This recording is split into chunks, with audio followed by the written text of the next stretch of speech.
Story 1. Mr. Mayhem. I got a job right out of college and had to find a new place at short notice. Using my socials, I got in touch with a landlord through a mutual contact. They had a spare apartment that was just made available. The previous tenant had been evicted a couple of weeks prior because of unpaid rent, so the apartment hadn't even been advertised yet. The apartment was nice enough, but all my attention was on my new job. I pretty much just brought a bed and a desktop computer, leaving 2 of my 3 rooms empty for the time being. I wasn't certain if I was going to stay there long term or not, but I figured time would decide. I ended up staying there several years. I settled into my job, furnished the place up, and made it into a proper home. Those first few stressful weeks became nothing but a distant memory.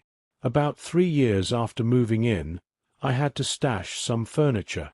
I contacted my landlord to see if there was some storage space I could use. He reminded me that there was storage on the bottom floor that I hadn't used. I didn't even know it was there. Not that surprising, seeing as I was really stressed out when I first moved in. Apparently, the space had been used by the previous tenant, who might have left some items there. I hadn't had any use for such a space before, so I hadn't thought about asking. So imagine my surprise when I get to the storage, only to see a crash test dummy. Using a key I got from the landlord, I unlocked the padlock and got a closer look.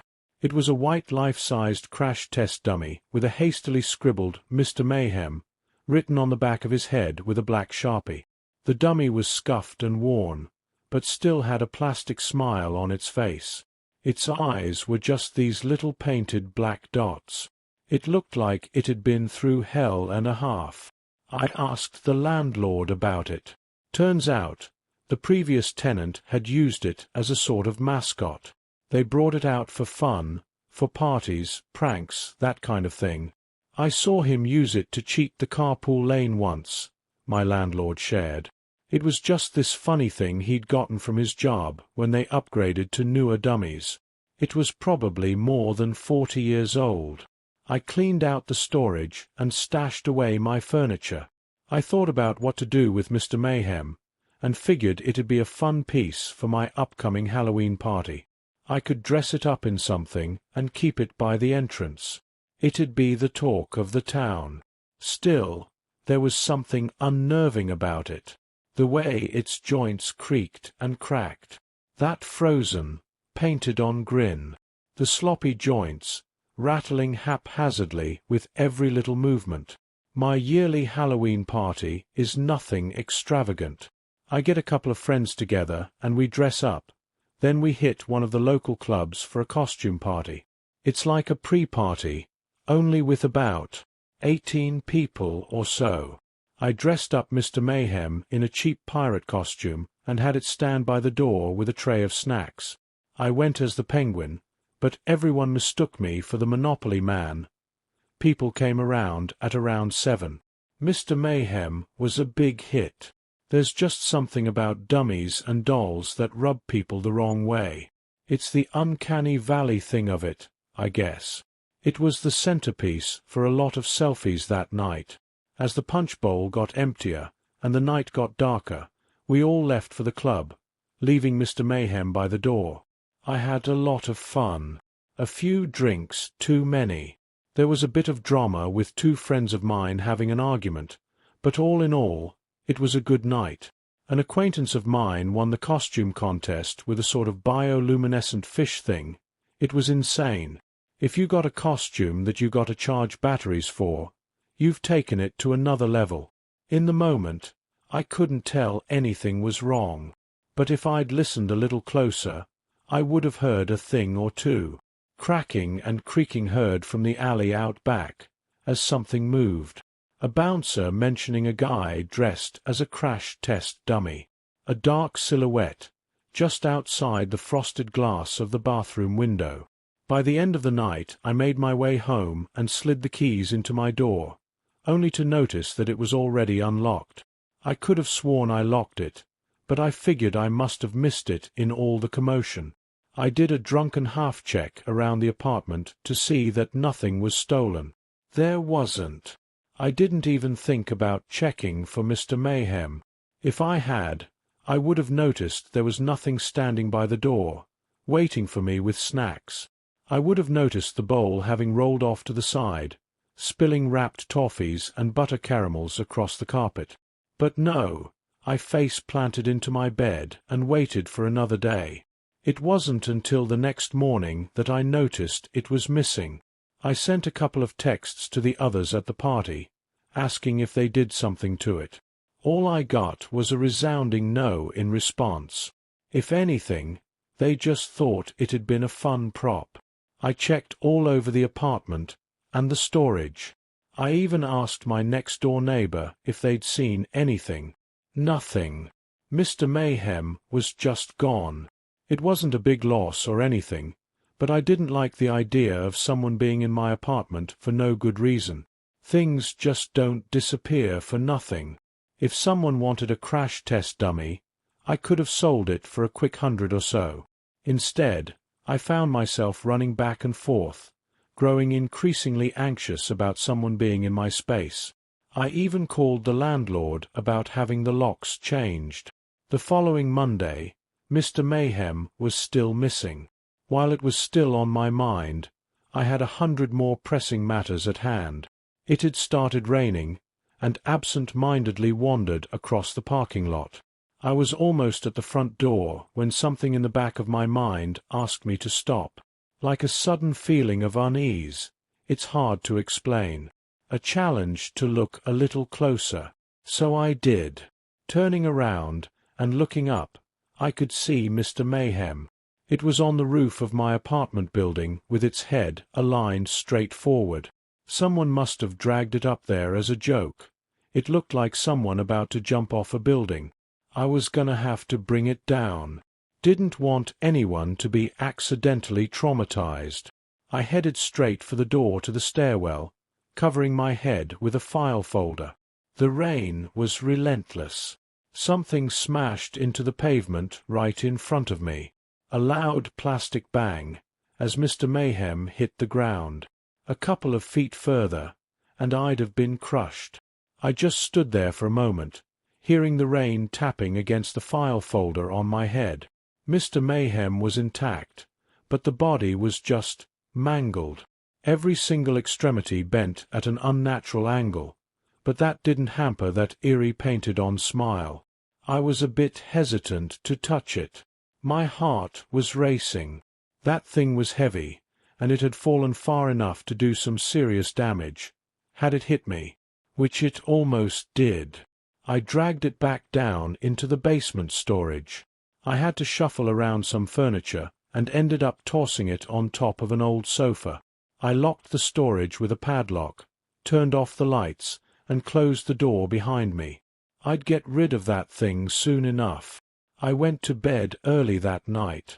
I kept getting shakes and twitches, as if my body was still recoiling from having Mr. Mayhem crash into the pavement right in front of me.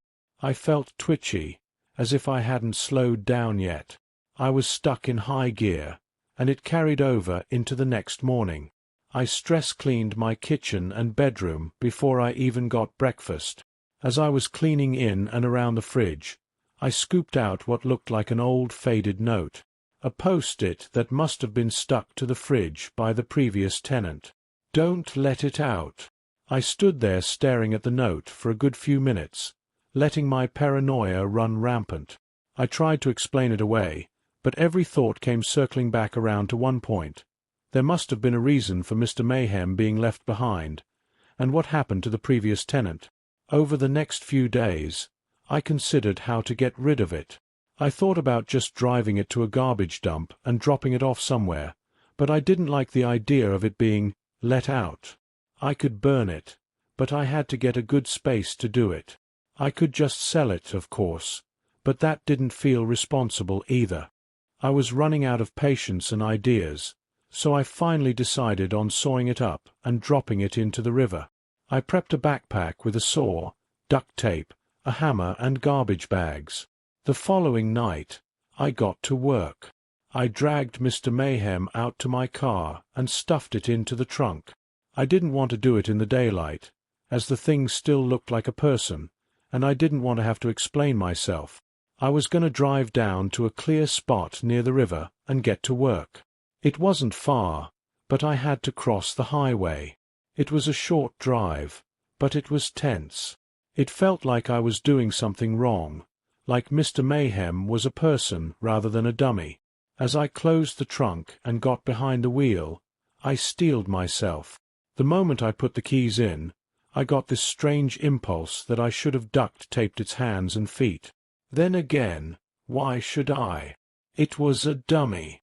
I got stuck waiting at 2 separate left turns. Each time, I just sat there listening to the hum of the engine, expecting to hear a thumping or smacking, something coming from the trunk. I was expecting the thing to do something. It wasn't a rational thing to listen for, but I couldn't help it. And yet, nothing happened. I crossed the highway, made my way down the river, and found a spot by a clearing where I wouldn't bother anyone. I parked my car, got out, and held my breath as I opened the trunk. For a split second, I could imagine someone lying there, a living person, screaming, pleading for help. I blinked it away as the trunk revealed Mr. Mayhem in all his inanimate splendor. There was nothing here to fear. Still, just chopping up something with the shape of a person was going to be uncomfortable.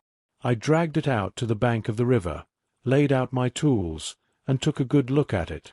I reached for the hammer first to break the joints. That'd make it easier to saw. The thing was made to withstand serious punishment. Breaking it wouldn't be easy. I started with the left hand, as a sort of test run. I whacked out the joints and brought out the saw, but I got this sick feeling in my stomach with every crack. I'd never heard bone breaking, but I imagined that was it. I felt like a butcher. And those eyes, those plain-looking, painted-on eyes, just little dots, but I felt them boring into my mind. A cheap human imitation, but human nonetheless. I skipped ahead a few steps and aimed the hammer directly at its face. I brought the hammer down, smack after smack after smack, until the dummy cracked. The nose buckled inwards, and the cheeks split into butterfly-shaped shards. I picked out the pieces with my nails. I shuddered. There was some sort of padding on the inside that just made my skin crawl. There was something about the texture. I paused. There was a small, white growth. A tooth. I stepped back, looking down at the broken dummy. Just beneath the cracked surface, embedded inside, was a dead man, mummified and dry within the confines of the plastic shell. I couldn't breathe. It had been there all along, hidden in plain sight. There were so many things to do that I couldn't begin to form a coherent thought. Who did I call? What did I do? Could I be liable for some kind of damage? Who was the person inside? Were they missing? I stepped back, dropping the hammer. I covered my mouth and took these little micro-breaths, repeating, "Oh my God," to myself over and over, as if the rocking motion would somehow dislodge a good idea from the back of my mind. I decided I'd get back to my car and call the police. I hurried back, got into the driver's seat, and closed the door. I took out my cell phone, dialed the emergency services, and then heard a click. I looked to the left. Something fast moved my way, and then the world turned upside down in a sudden shock of pain. I drifted in and out of consciousness. I was somewhere dark and cramped. It must have taken me at least 10 minutes just to realize I was in the trunk of my car, and the car was moving. I could hear the radio, albeit turned down. I had a swelling over my nose and left eye, and I could feel my sense of balance being shaky at best. I reached for my cell phone, but it was still in the passenger seat. I never managed to call the emergency services. At some point, the car came to a stop. I heard the door on the driver's side open and close, then the sound of someone walking away. There was a slight echo to it, suggesting we were parked somewhere inside, possibly a large space. I didn't waste any time. Instead of trying to open the trunk, I wriggled and crawled my way into the back seat. From there, I contorted myself into the driver's seat, locked the doors, and fumbled around for my cell phone. Looking up intermittently, I could see that I was in some kind of storage facility. It was hard to tell. The lights were off. As soon as I felt the cold metal of the phone, I picked it up, unlocked it, and dialed the emergency services. It didn't take long for a voice to come in on the other end. "I've been kidnapped," I stuttered. "I don't know where I am but dash." If I hadn't talked so loud, I might have heard the footsteps coming back. If I'd been more attentive, I could have seen it in the rear-view mirror. But I was both loud and inattentive, and it came at a great cost. Because as the operator asked me about my name and location, the driver's side window was shattered into 1,000 pieces. Something grabbed me by the neck and shoulder. A second later, I was flung through the window and out onto the pavement, about 8 feet or so. The cell phone tumbled to the ground as a white plastic foot crushed it. Looking up, I saw it in full view. Mr. Mayhem, now revealing a death's head grin. I ran. I got to my feet, and just took off. I could hear thumping plastic noises behind me as Mr. Mayhem followed. I ran straight through an abandoned workshop and a lunchroom. Finally, I slammed the door open to an unmarked space, hoping against hope it would be something useful. A small room, packed to the brim with crash test dummies. At least 50, standing shoulder to shoulder. All those painted smiles and dot-like eyes, all looking my way. I didn't have time to see if they were like Mr. Mayhem or not. So instead of turning back, which would be a certain end, I pressed forward. I pushed my way past plastic arms, hands, and torsos. Most were just empty shells, ready to be filled and used. Others were fully functional. I could have sworn a couple of heads turned my way, but I didn't stop to check.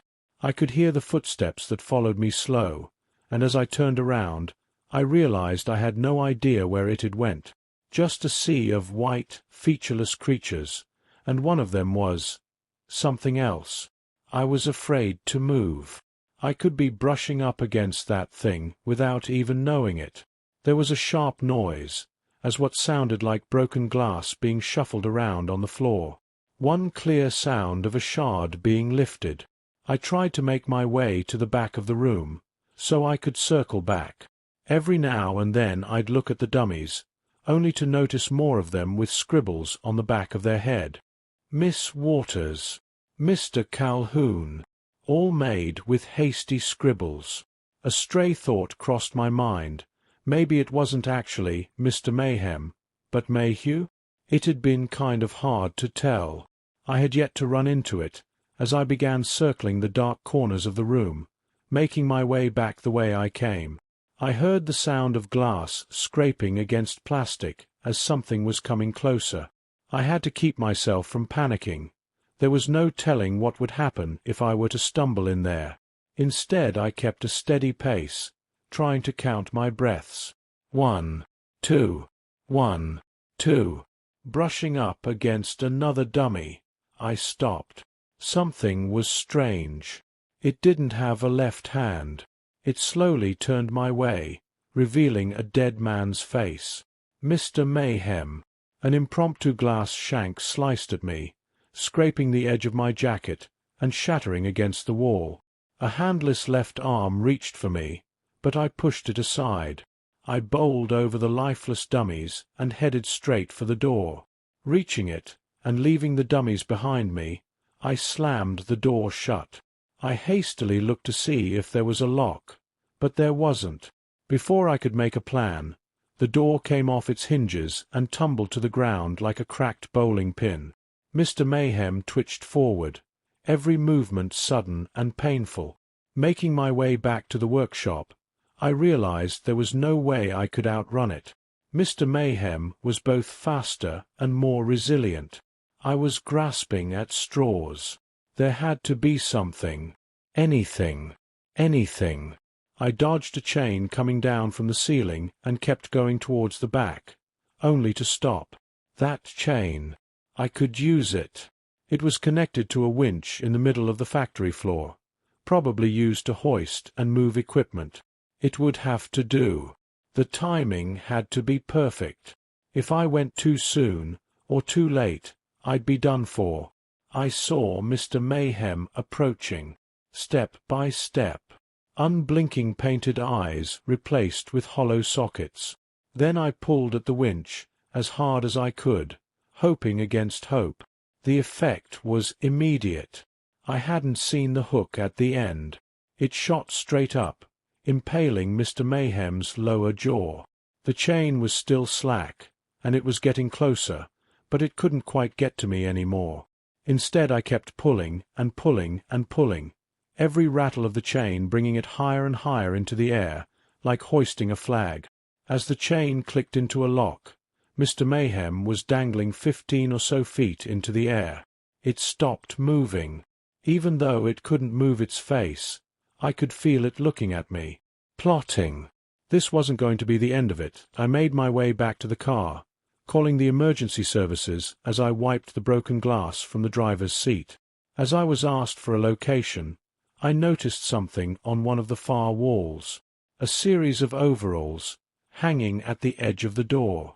3, to be exact. One for a Patty Waters, another for John Calhoun, and the final one for Samson Mayhew. Eventually, the police came. I'd gone outside and collapsed against a wall, crushing a handful of overgrown wildflowers on my way down. I just sat there, picking the petals of a blue sunflower when the officers came around to ask me questions. I tried to explain that I'd been kidnapped and assaulted, but there was no way for me to tell them the crash test dummy had done it. Instead, I had to lie through my teeth. I had to say that my mystery attacker had hoisted that dummy up into the air. It didn't take long for the police to find not one, but 3 bodies. 3 workers at the abandoned factory, all presumed dead and missing, stuffed within the framing of the crash test dummies they themselves had made decades ago. This was about 2 years ago, somewhere in that ballpark. I haven't seen or heard anything about those dummies since. I think they cleared out the storage, and I think they had some kind of forensic specialist on site, but there was no public announcement or accusation. I was only called in once to make a basic statement, but there was no follow-up. I've been imagining those 3 dummies sitting locked up in some storage, just biding their time. That dead face waiting to look my way again.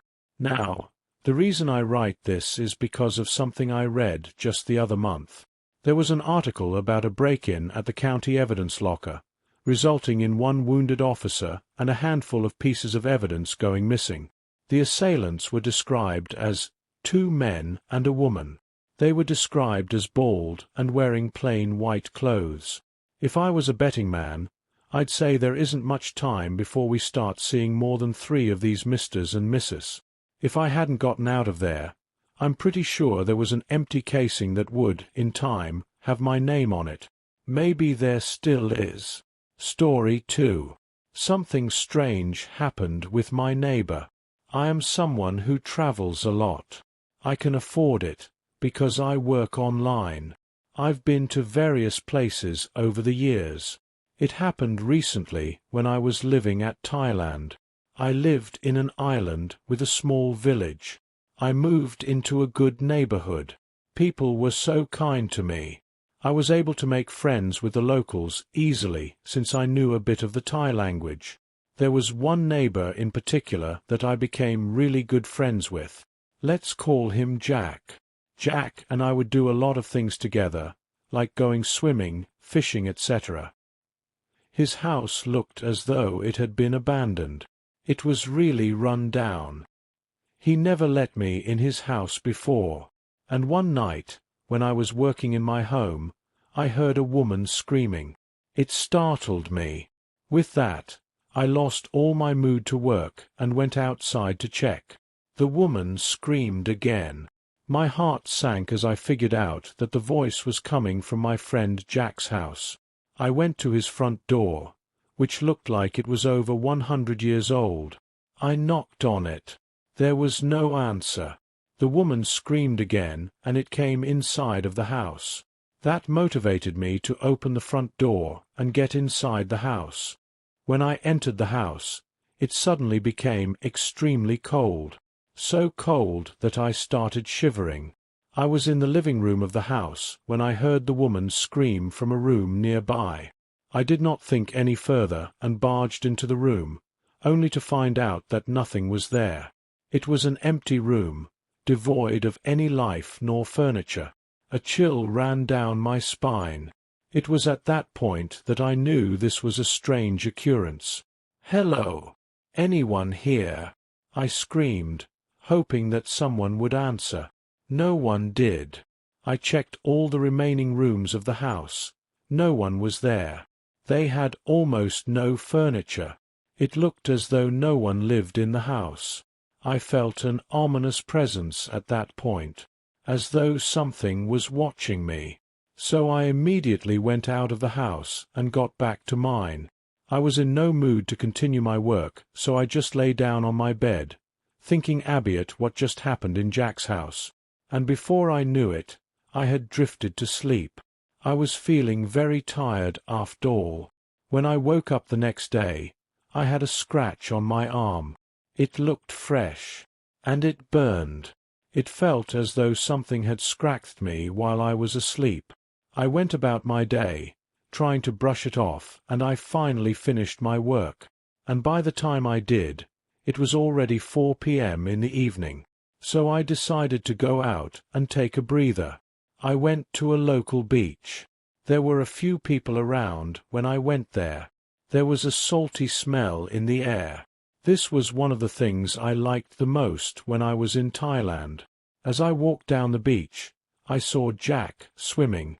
I went up to him and called put to him. "Jack, where were you last night?" I asked. "Oh, I was out of town," Jack answered as he reached the shore where I was on. I could not bring myself to tell him what happened in his house last night. I didn't want to believe what happened last night, so I tried my best to convince myself that it was just a dream. "So what do you want to do?" Jack smiled. "I don't know. I am just out here to get fresh air," I said as I started to walk. Jack followed me for a while, and we had conversations about different things. And not so long after, I decided to go back home. "I'll go home now. I'm hungry," I told Jack. "Okay, see you later. I'll just be swimming here for a bit," Jack told me as he hurried back towards the sea. So I went back home and sated my hunger with a meal. I had this strange feeling that Jack was acting strange, like it was not the usual Jack. What I found the most strange is that Jack did not invite me for a swim. He always used to invite me whenever he went swimming. I looked at the orange glow of sunset through my window, and something was caught in the corner of my eye. I saw a pitch-black figure standing right in front of my house. It had no discernible features, no face, no eyes, just nothing more than pitch black. It stayed there for a long time, maybe like 2 hours, and the occasional person who walked on the street would not notice this figure. It was as if I was the only one seeing it. I was frightened to the core. My whole body was trembling with fear. I felt too much fear to stay alone in the house I was staying, so I went outside and wandered around. I stopped in by a local cafe to eat something, and then wandered some more and took the path near the beach to go back home. The beach was in full sight, with dim lights illuminating the pavement next to the beach. I just realized that it was nearly midnight. I soon reached my home. I searched my pockets to find the key to unlock my house, and it was not there. I had to go back and retrace my steps till I reached the beach. I had no memory of dropping my key anywhere. Even so, I searched everywhere with my phone's flashlight till I reached the beach. I caught something shining, reflecting the light from my flashlight. It was half buried, and when I put the sand aside, I found out that it was indeed my key. Then, all of a sudden, I saw a silhouette standing in the distance. It looked the same as the one I'd seen before near my house. I attempted to ignore it, but before I could do anything, it charged at me with inhuman levels of speed, bumping into me. The minute it bumped into me, I was pushed by a force and fell down on the ground. That scared me to my core. I went back home and tried to sleep. I could not because I was too scared to do that. It was 5 a.m. in the morning when I started hearing something. It was a laugh. I could barely hear it. It continued for like a good 15 minutes before suddenly going quiet. I went to go and take a look outside the window, opening it, still hesitating to look. When I looked around, I saw him. I saw Jack standing right in front of his house, with a bloodied face, with 2 empty eye sockets, smiling ear to ear. When he saw me, he pointed his finger towards me and started laughing in an unnatural voice. He started talking from there. His voice was so loud I could hear it even from the distance where he was. Most of what he said was gibberish, but the only words I was able to make out were, "Get out of here." A chill ran through my spine. Is this really my friend Jack? The best friend I had been going swimming with? The friend I have done a lot of things with? After that, he let out a screech that made me cover my ears. I looked away for a bit, and the screeching stopped. When I looked around, he was nowhere to be found. I haven't seen him ever since. To clarify things, I asked the locals about how lived in Jack's house. They told me that no one has lived there for over 20 years, and that the family that used to live in that home moved away. I obviously did not stick there for too long and left that place. I am scared of that happening to me again. Who knows when I will meet another Jack?